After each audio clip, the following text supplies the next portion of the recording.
What specifically can and does the City of Moscow already do to ensure that minimum wage workers who are earning in the $7 to $9 an hour range can afford housing in Moscow?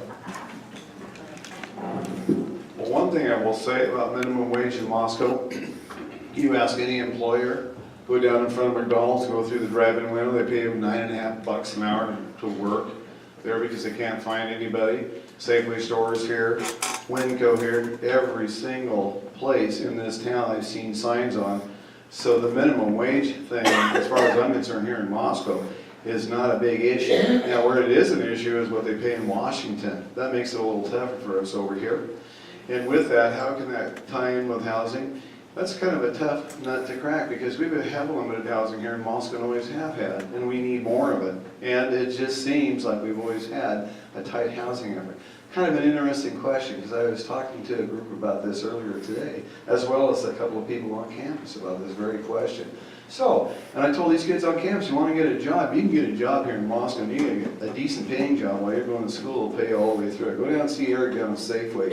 He's lacking about 15 people right now. Ms. Powell, do you want to respond to that? I do, thank you. Thanks.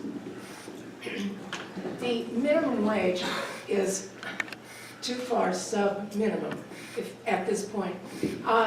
What we need to do is work very hard with the legislature to get them to raise it to a reasonable, and I gather,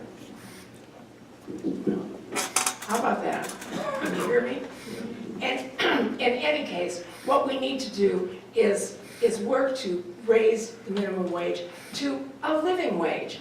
We had a living wage ordinance here in Moscow when I was on the council in the 1990s and 2000s, but it went away, and the problem has not gone away. We need to speak up and get serious about making sure that every person who works for the city has a living wage.